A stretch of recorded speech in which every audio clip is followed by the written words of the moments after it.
வணக்கம் நண்பர்களே, ராம் கனெக்டிற்கு உங்களை அன்புடன் வரவேற்கிறேன். ட்ரம்ப் சொன்ன அந்த ஒரு வார்த்தை இந்தியர்களை நெருக்கடிக்கு தள்ளி உள்ளது. ட்ரம்ப் தனது வாயால் நாள் ஒன்றுக்கு 1000 கருத்துக்களை கொட்டி தீர்க்கும் மனிதர். சரியோ தவறோ அதை பேசிவிட்டு சரி என நிரூபிக்க முயலும் ஒரு குழப்பமான மனிதர்.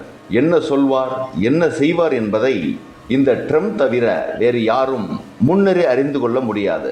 இந்தியர்களுக்கு எதிராக அப்படி என்ன வார்த்தையை ட்ரம்ப் பயன்படுத்தினார் என்பதை இந்த பதிவில் பார்ப்போம். அமெரிக்காவில் இடைக்கால தேர்தல்கள் மிட் டேர்ம் எலெக்ஷன் நெருங்கி வரும் சூழலில் குடியேற்றவாசிகளுக்கு எதிரான நிலைப்பாட்டை அமெரிக்க அதிபர் ட்ரம்ப் தீவிரப்படுத்தி வருகிறார். மேக் அமெரிக்கா கிரேட் அகைன் என்று சொல்லிக்கொண்டு இனவாதத்தை தூண்டி வரும் மனிதர் ட்ரம்ப். இவர் குறிப்பாக இந்தியா மற்றும் சீனா உள்ளிட்ட நாடுகளில் இருந்து வரும் குடியேற்றவாசிகள் அமெரிக்கா நாட்டின் சட்ட விதிகளை தவறாக பயன்படுத்துவதாக குற்றம் சாட்டியுள்ளார். முன்னதாக ட்ரூத் சோசியல் தளத்தில் வலதுசாரி விமர்சகர் ஒருவரால் எழுதி பதிவேற்றம் செய்யப்பட்ட பதிவை ட்ரம்ப் தனது பக்கத்தில் பகிர்ந்தார். அமெரிக்க மண்ணில் பிறக்கும் எவரும் தானாகவே குடியுரிமை வழங்கும் தற்போதைய சட்ட நடைமுறையை புலம்பெயர்ந்தோர், குறிப்பாக இந்தியர்கள் தவறாக பயன்படுத்துவதாக அந்த பதிவு குற்றம் சாட்டுகிறது. இந்திய குடியுரிமை சட்டத்தின்படி ஒருவர் இந்திய மண்ணில் பிறந்திருந்தாலும் அவரது பெற்றோரில் ஒருவராவது இந்திய குடிமகனாக இருப்பது அவசியமாகிறது. அதாவது வெறும் பிறப்பு மட்டும் ஒருவருக்கு குடியுரிமையை உறுதி செய்வதில்லை. பெற்றோரின் குடியுரிமை நிலையும் இங்கே முக்கிய பங்கு வகிக்கிறது. ஆனால் அமெரிக்க அரசியலமைப்பின் 14வது சட்ட திருத்தம் பிறப்புரிமை, குடியுரிமை முற்றிலும் மாறுபட்டது. அமெரிக்க மண்ணில் பிறக்கும் ஒரு குழந்தை அதன் பெற்றோர் எந்த நாட்டை சார்ந்தவர்களாக இருந்தாலும் அவர்கள் சட்டப்பூர்வமாக அமெரிக்காவில் வசிப்பவர்களா இல்லையா என்பதை கருத்தில் கொள்ளாமல் அமெரிக்க மண்ணில் பிறந்த காரணத்திற்காகவே தானாகவே அமெரிக்க குடிமகனாக ஏற்றுக்கொள்ளப்படுகிறார்கள். பெற்றோரின் குடியுரிமை பின்னணி இங்கே தடையாக இருப்பதில்லை. அதாவது இந்தியாவில் இருந்து சென்று அமெரிக்காவில் வேலை செய்யும் தம்பதிகளுக்கு குழந்தை அமெரிக்காவில் பிறந்தால் அந்த குழந்தைக்கும் அந்த குழந்தையின் பெற்றோருக்கும் அமெரிக்க குடியுரிமை உடனே கிடைத்துவிடும். இதனை பயன்படுத்தி பலர் அமெரிக்க குடியுரிமை பெற்று விடுகின்றனர் என்ற கோபம் அமெரிக்கர்களுக்கு மற்றும் ட்ரம்பிற்கும் உள்ளது.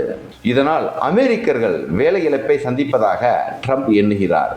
கடந்த 2025 ஜனவரியில் இந்த சட்டத்திற்கு புதிய விளக்கம் அளிக்கும் வகையில் அமெரிக்க அதிபர் ட்ரம்ப் நிர்வாக உத்தரவில் கையெழுத்திட்டார்.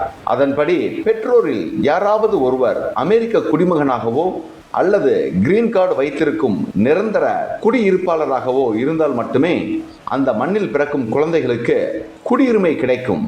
இது குறிப்பாக சீனா மற்றும் இந்தியா போன்ற நாடுகளில் இருந்து வரும் குடியேற்றவாசிகள் மற்றும் தற்காலிக விசாவில் இருப்பவர்களை கட்டுப்படுத்தும் நோக்கில் வடிவமைக்கப்பட்டதாக அரசியல் விமர்சகர்கள் கருத்து தெரிவித்து வருகின்றனர். இந்த சூழலில்தான் ட்ரம்ப் இந்தியா, சீனா குடியேற்றவாசிகளுக்கு எதிரான பதிவை பகிர்ந்துள்ளார். அந்த பதிவில் கல்வி, தொழில், வேலைவாய்ப்புகளில் இந்தியா, சீனா உள்ளிட்ட நாடுகளைச் சேர்ந்த குடியேற்றவாசிகளால் அமெரிக்காவின் பூர்வீக குடிமக்கள் பாதிப்படைந்து வருவதாகவும் அமெரிக்காவின் தற்போதைய குடியேற்ற அமைப்பில் இன ரீதியான பாகுபாடுகள் ஊடுருவியுள்ளதாக அந்த பதிவில் தெரிவிக்கப்பட்டுள்ளது. மேலும் குடியேற்றவாசிகள் அமெரிக்க கலாச்சாரத்துடன் ஒன்றிணைவதற்கு பதில் தங்களின் சொந்த நலனுக்காக மட்டுமே குடியுரிமையை பயன்படுத்துவதாக குற்றம் சாட்டியுள்ளார். குடிமை சட்ட விதியை ஒரு கருவியாக பயன்படுத்தி வெளிநாட்டினர் அமெரிக்க மண்ணில் காலூன்றுவதாகவும் பதிவில் தெரிவிக்கப்பட்டுள்ளது. குறிப்பாக அமெரிக்காவிற்கு வரும் இந்தியர்கள் தங்கள் இந்திய கலாச்சாரத்தையே அமெரிக்காவிலும் மேற்கொள்கின்றனர். அவர்கள் அமெரிக்காவின் கலாச்சாரத்தை ஏற்றுக்கொண்டு அமெரிக்கர்களாக வாழ பழகுவதில்லை என்று கூறியுள்ளார். இதன் அர்த்தம் என்னவென்றால், அமெரிக்கா ஒரு கிறித்துவ நாடு. இந்தியாவில் இருந்து வரும் மக்கள் கிறித்துவத்தையும் அமெரிக்க கலாச்சாரத்தையும் முழுமையாக ஏற்றுக்கொண்டு அமெரிக்கர்களாகவே மாற வேண்டும் என்று கூறுகிறார். அப்படி இந்தியர்கள் அமெரிக்கர்களாகவே மாறிவிட்டால் அல்லது கிறிஸ்தவர்களாகவே மாறிவிட்டால் மட்டும் அமெரிக்க மக்களின் வேலையை பறித்து கொள்ள மாட்டார்களா என்ன? இங்கு சில அரசியல்வாதிகள் சொல்வது போல அமெரிக்கர்கள் அமெரிக்காவை ஆள வேண்டும், மற்றவர்கள் அவர்களுக்கு கீழேயே இருக்க வேண்டும் என்ற கொள்கையை ட்ரம்ப் கடைபிடிக்கிறார். அது என்னவோ ஒரு விதத்தில் சரிதான். இந்தியாவில் குடியேறி உள்ள வங்கதேச ரோஹிங்கியாக்களால் பல கலவரங்கள் இந்தியாவில் உருவாக்கப்பட்டன. குடியேறிகள் இந்தியாவின் நலனை பற்றி சிந்திக்காமல் கொலை, கொள்ளை, கலவரம் போன்ற செயல்களில் ஈடுபட்டனர். இன்றும் இந்த வங்கதேச குடியேறிகளின் மூலம் பல தீய செயல்கள் நடந்தேறி வருகின்றன. இந்தியாவில் போதைப் பொருட்களை விற்கும் பெரிய நெட்வொர்க் அமைத்து இந்த வங்கதேச குடியேறிகளால் இந்திய இளைஞர்கள் சீரழிவதை பார்க்க முடிகிறது. ஆனால் அமெரிக்காவில் உள்ள இந்திய குடியேறிகள் எந்த ஒரு நாசகர வேலையிலும் ஈடுபடவில்லை. அவர்கள் நேர்மையாகவும் கடுமையாகவும் புத்திசாலித்தனமாகவும் ஐடி மற்றும் பிற துறைகளில் உழைத்து முன்னேறுகின்றனர். இருந்தாலும் இந்தியர்கள் மற்றும் சீனர்களால் தாங்கள் வேலைகளை இழப்பதாக அமெரிக்கர்கள் கருதுகிறார்கள். அதனால் இந்தியா மற்றும் சீன நாட்டின் குடியேறிகளை கட்டுப்படுத்தும் வண்ணம் சட்டங்களை அமெரிக்க அதிபர் ட்ரம்ப் உருவாக்கி கொண்டு வருகிறார். அதனால் அமெரிக்காவில் வாழும் இந்தியர்களுக்கு என்று இருந்தாலும் அவர்களை நோக்கி பிரச்சனைகள் நெருங்கிக் கொண்டிருக்கின்றன. அமெரிக்காவில் வாழ்ந்து கொண்டிருக்கும் திறமைசாலிகள் இந்தியாவிற்கு வந்து இங்கு இருக்கும் இளைஞர்களை வழிநடத்தி இந்தியாவை முன்னேற்ற பாடுபட வேண்டும்.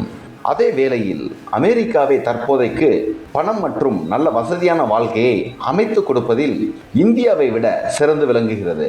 இங்கு இருக்கும் ஊழல், நயவஞ்சகம் போன்றவற்றால் நம்மவர்களை அழைத்து கொண்டு இருக்கின்றனர். ட்ரம்ப் என்னதான் நம்மை காரி துப்பினாலும் காதில் பஞ்சை அடைத்துக்கொண்டு பணம் சம்பாதிப்பதை நோக்கமாக கொண்டு சம்பாதித்த பணத்தை இந்தியாவில் முதலீடுகள் செய்து அந்த முதலீடுகளை பாதுகாத்துக் கொள்வதே நலம்.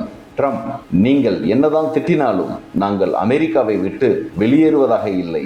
ஏனென்றால் இந்தியாவில் அமெரிக்க மாப்பிள்ளைக்குத்தான் மவுசு அதிகம்.